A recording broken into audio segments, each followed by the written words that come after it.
오늘 주일 저녁은 선교 예배입니다. 우리 선교사님들을 위해서 축복하며 또 기도하는 시간을 갖도록 하겠습니다. 지난 10월 11일 날 이런 편지가 왔어요.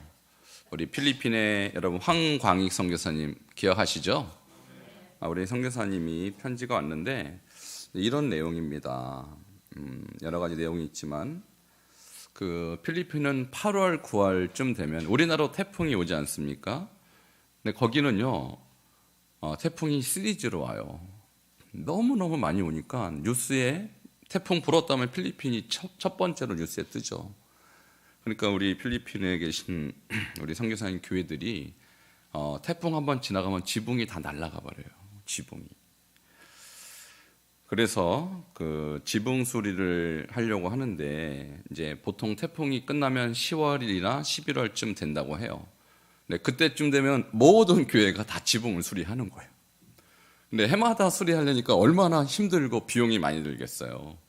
그래서 그걸 위해서 기도한다고 하는데 이렇게 지금 비가 오면은 바닥에 이렇게 물이 그냥 물이에요. 보니까 사진을 이렇게 보니까 여러분 보여드려도 잘 안 보이시니까 제가 보여드릴 수가 없는데 어쨌든 우리 선교지의 상황은요 우리보다 상상할 수 없는 만큼 열악해요. 우리 교회도 사실 비가 새거든요. 여기 아시겠지만 이번에도 많이 샜어요.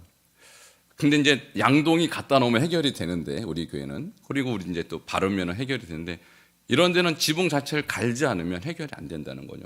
그래서 제가 또 참 마음이 아프고 또 우리 선교사를 위해서 기도할 때 특별히 여러분 마음에 감동되시면 지붕 수리를 위해서 또 헌금해 주시면 좋겠고요.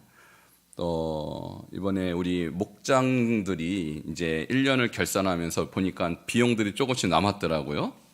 그래서 그런 마음이 들어요. 이런 남은 비용을 우리 선교지에 보내서 지붕이라도 한번 수리해 드리면 참 좋겠다. 그런 마음이 들어요.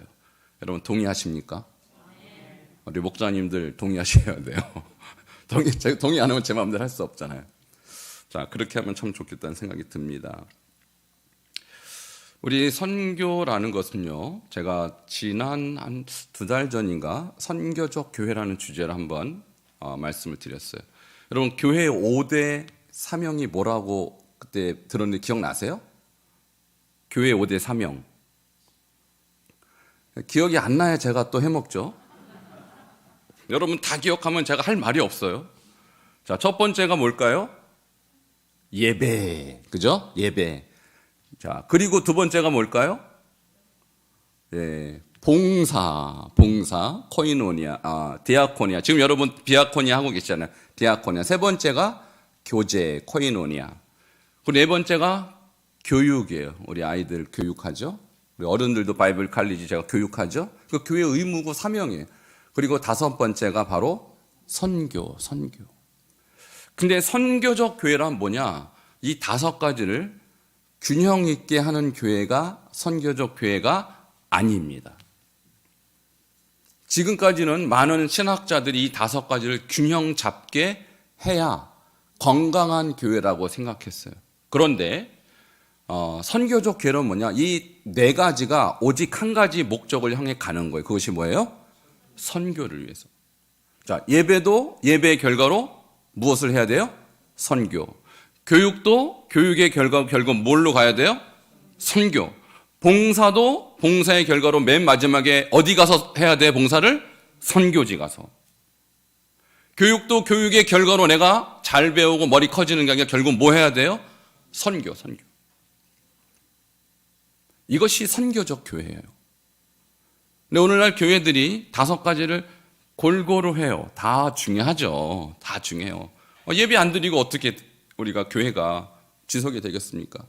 근데 예배 드리는 것의 최종 목적은 뭐냐? 계시록을 보면 성도들이 천국에서 뭐 합니까? 예배 드리죠. 그 사람들이 선교를 통해서 예수 믿고 예배 드린 자들이 천국 가는 거예요.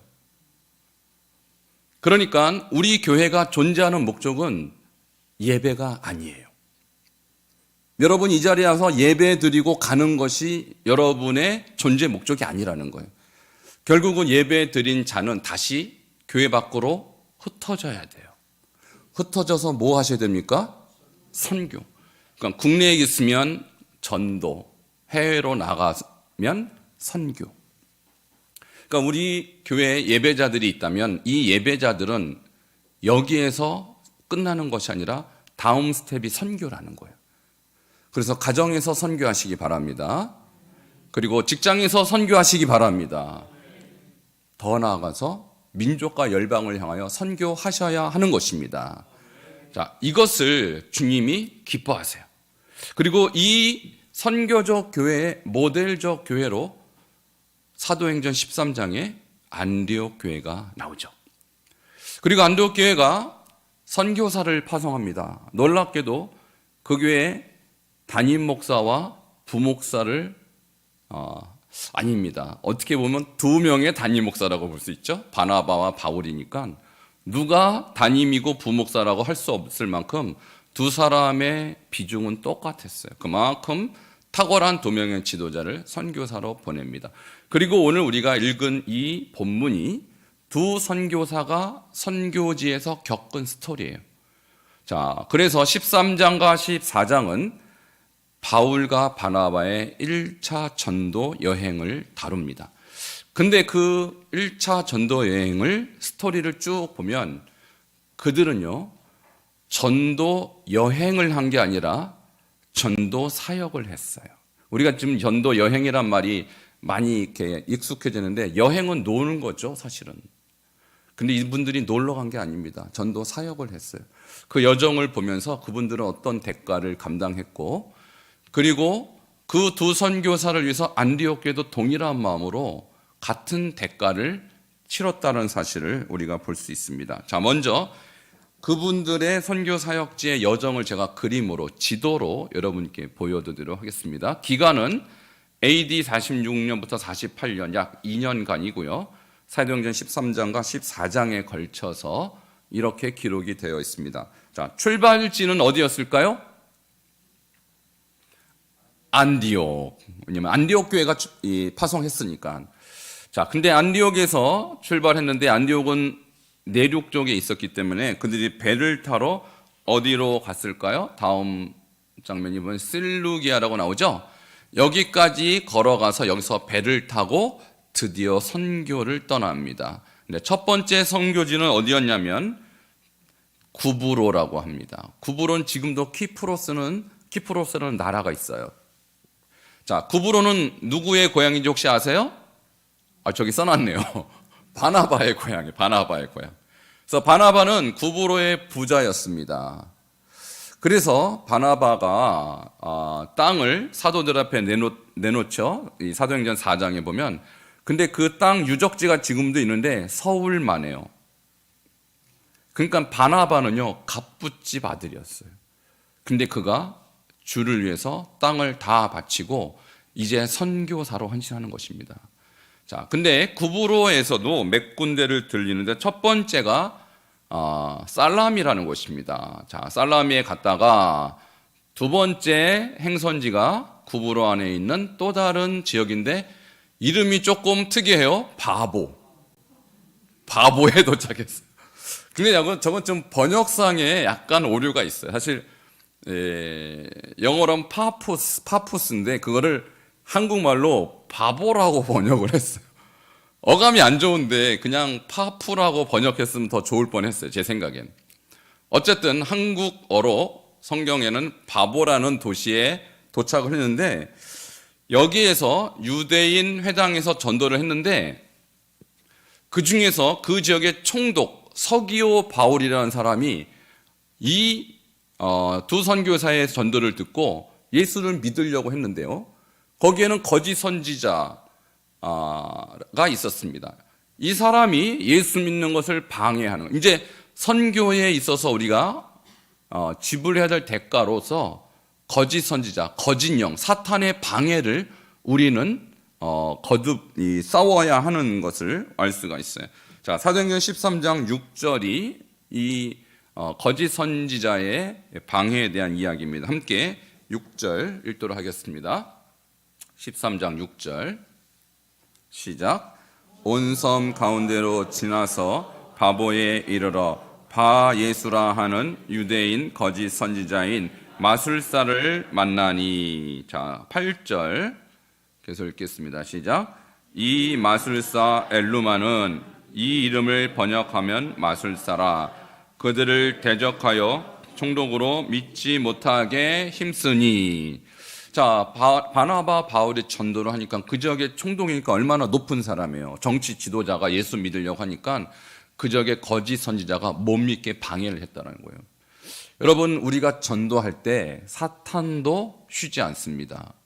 그러므로 우리가 거짓 영의 방해를 이길 수 있는 영적 능력을 반드시 가지셔야 합니다. 자, 그래서 바울과 바나바가 이 영을 어떻게 대적했냐면 하나님께서 능력 주셔서 그 방해하는 마술사 엘루마의 눈이 멀어버렸어요. 할렐루야. 그러니까 이것을 보고 그 지역의 총독 이 서기오 바울이, 서기오의 원어는 세르기오 이렇게 발음이 돼요. 세르기오 바울이 예수를 믿고 이 살람 구브로가 지금은요 아주 복음화가 많이 된 그런 나라가 됐습니다. 그러므로 여러분, 거짓 영의 방해가 있다라는 거, 사탄의 방해가 있다라는 거, 그것이 여러분의 대상이 친구이든 가족이든 아니면 여러분 이웃이든 사탄도 가만히 있지 않아요. 그러므로 늘 깨어서 기도하시기를 바랍니다. 능력의 전도자가 되어야 하는 것이죠.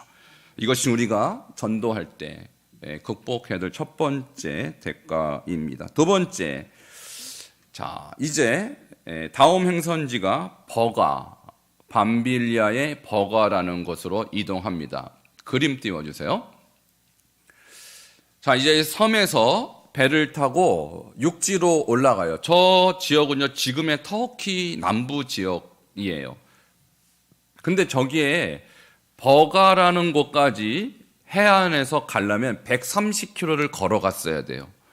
그러니까 엄청나게 먼 거리를 걸어갔는데 거기에서 바울과 바나바뿐만 아니라 또 한 사람이 등장하는데 마가 요한입니다. 자, 이 사람은 누구냐? 바로 바나바의 조카예요, 조카. 그러니까 따라간 것이죠. 선교 여행을 따라갔는데 마가 요한이 이 버가에서 돌아가요, 예루살렘으로. 왜 돌아갔을까요? 성경에 이유가 나오지 않는데 나중에 그 사도행전 15장에 보면 이 돌아간 마가 요한 때문에 바울과 바나바가 심히 다툽니다. 이 사람을 계속 끌고 갈 것이냐, 아니면 이 사람을 선교 이 여정에서 제외시킬 것이냐.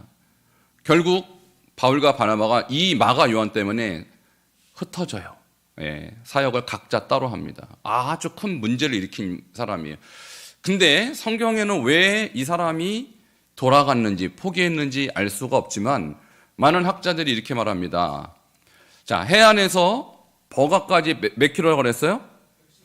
130km 걸어가면서 힘들어 죽겠구나.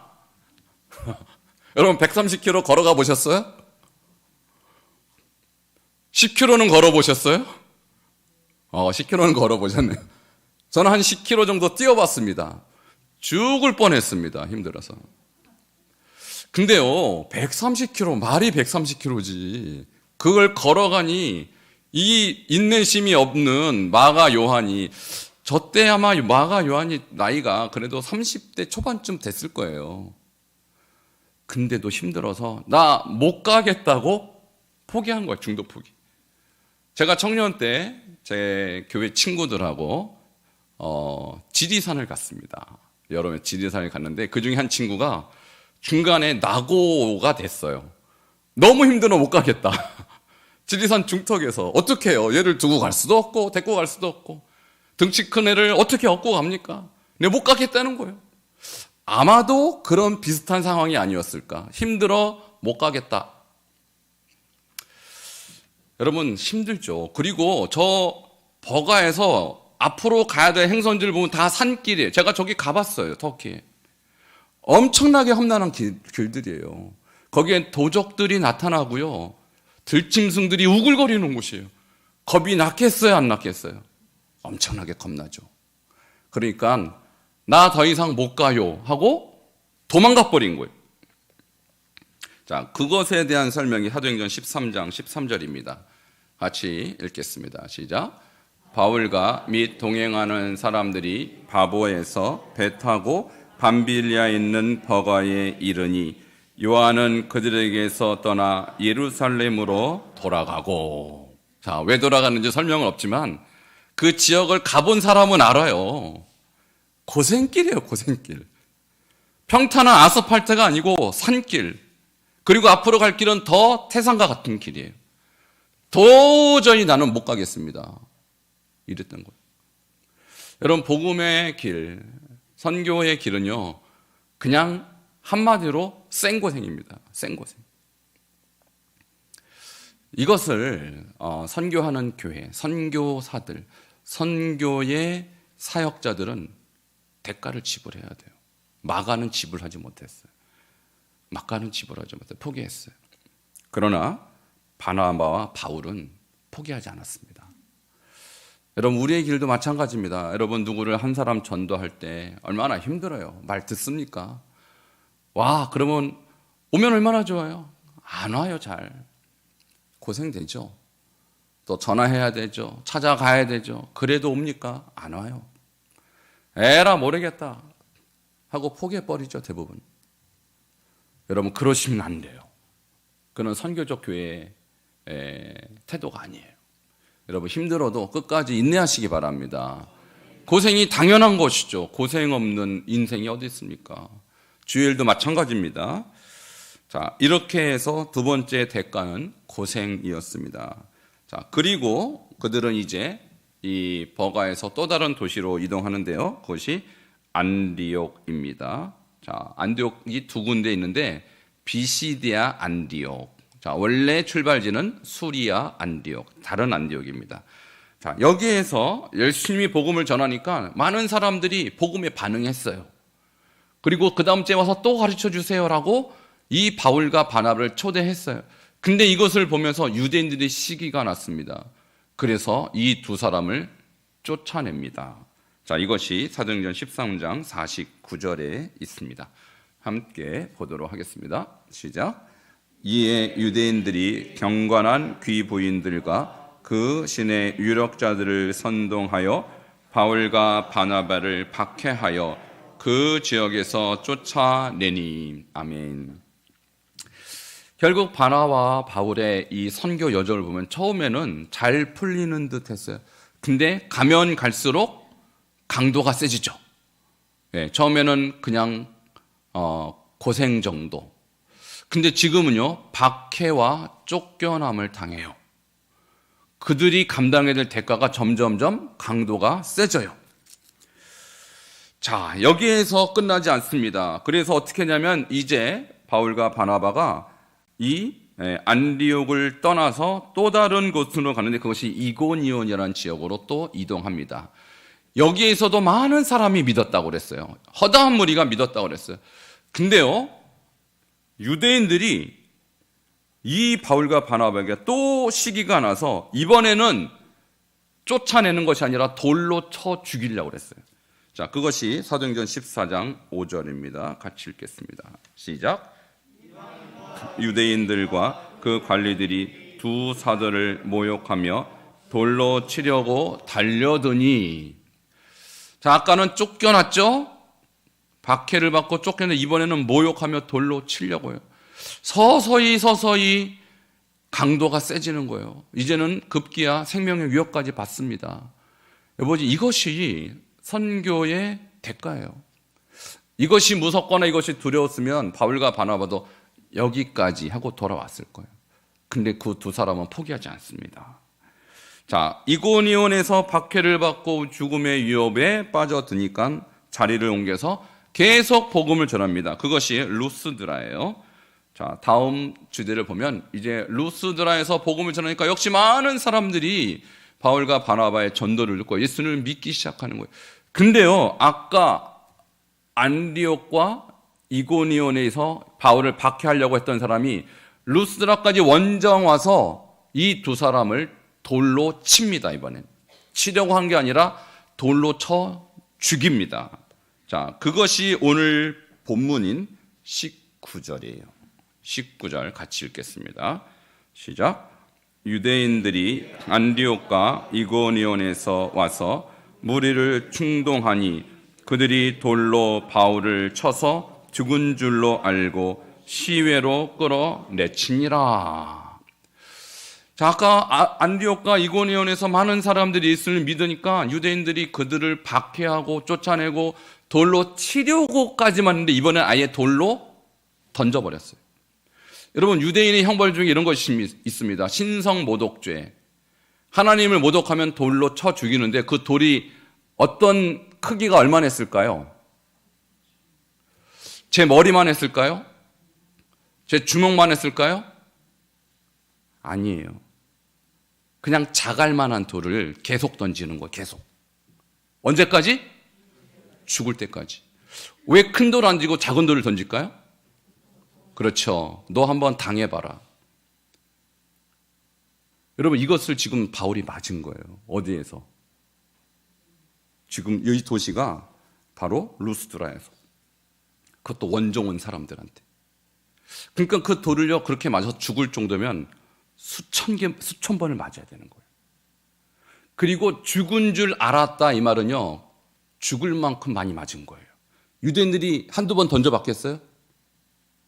그러니까 이 정도면 죽었겠다 하고 돌멩이를 놨다라는 거예요.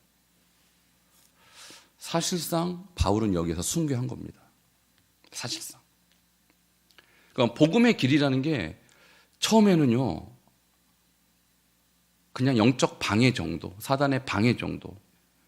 그리고 처음에는 어떤 협박과 위협 정도. 근데 나중에는 점점점 강도가 세서 이제는 급기야 순교까지 가는 거예요. 이게 선교의 길이에요. 여러분, 그런 의미에서 선교적 교회란 뭐냐? 이 안디옥 교회가 두 선교사를 보내고 선교적 교회로 이 교회가 우리에게 주는 교훈은 뭐냐면, 이것은 이 두 선교사들만의 사역이 아니라 교회가 선교하게 되면 이런 일을 당하게 된다는 거예요. 여러분이 가정이든 직장이든 아니면 어디든 여러분이 이제 두 선교사와 같이 선교적 삶을 살 때 사단도 가만히 있지 않는다 그랬죠. 그리고 세상에 있는 사람들도 여러분을 가만히 두지 않습니다. 그러면 가만히 안 두면 어떻게 해야 돼요? 포기해야 돼요? 마가 요한처럼? 아닙니다. 바울과 바나바처럼 돌을 맞으시길 축원합니다. 왜 아멘들 안 하세요? 돌 맞기는 싫으시죠? 물론 우리나라는 돌 안 던져요. 걱정하지 마세요. 돌 던지는 나라가 실제로 있습니다. 있습니다. 이슬람권 가보세요. 예수 믿으면 진짜 돌 던져요. 거기는. 그것도 부모가 던져요. 명예살인이라고 있습니다.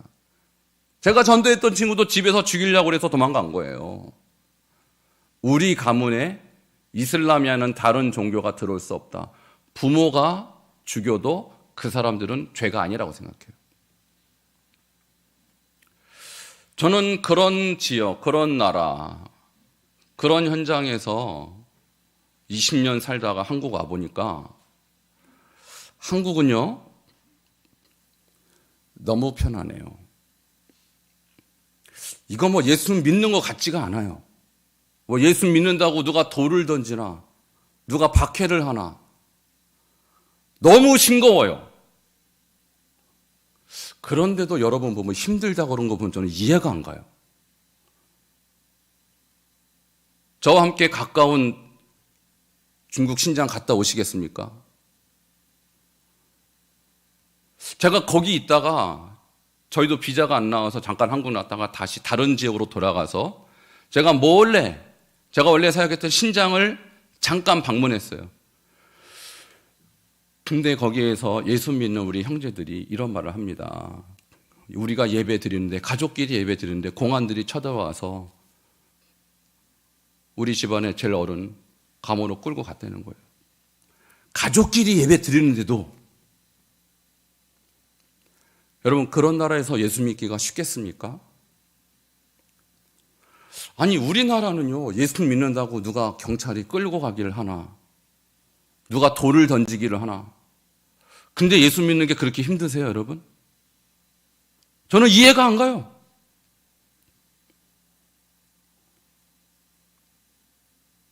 예수 믿는 때, 복음을 전할 때 대가는 있는 거예요. 근데 대한민국에서 태어났다는 그 축복 때문에 여러분은 별 대가를 치르지 않아요. 대한민국 교인들은. 치러야 될 대가가 그렇게 크지 않다 이 말입니다. 대가가 없다라는 게 아니라. 근데 중국에서 태어난 성도들은 무슨 죄가 있냐고요. 아랍권에서 태어난 성도들은 무슨 죄가 있냐고요. 예수 믿었다는 죄 하나 때문에 부모에게 죽임당해요. 저는 우리 교회가 다른 한국 교회처럼 그저 교회 와서 은혜 받고 교회 와서 그냥 즐겁고 그냥 교회 와서 복 받고 여러분 그러면 우리 교회가 하나님이 정말 인정하실까요? 저는 그렇게 생각 안 합니다.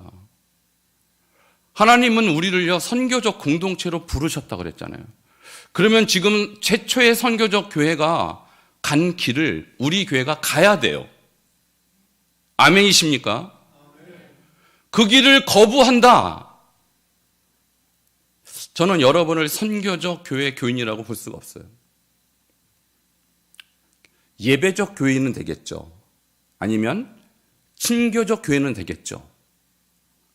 또는 봉사적 교회는 되겠죠. 근데 선교적 교회는 아니에요. 근데 하나님은 교회를 선교적 공동체로 부르셨다고요. 그러므로 우리 교회에 속한 모든 성도님들은 그저 교회 와서 즐겁고 행복하고 교회 와서 은혜 받고 교제하고 그리고 흩어져서 각자 살다가 또 그런 패턴을 반복한다. 저는 그런 교회를 교회라고 인정할 수가 없습니다.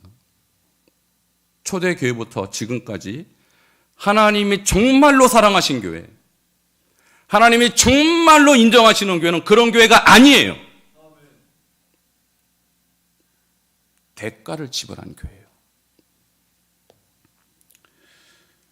자, 그리고 나서 바울이 자기가 복음 전했던 지역의 교회를 다시 돌아다니면서 마지막 한마디를 하고 다시 돌아와요. 그 한마디가 뭘까요? 22절입니다. 같이 읽겠습니다. 시작.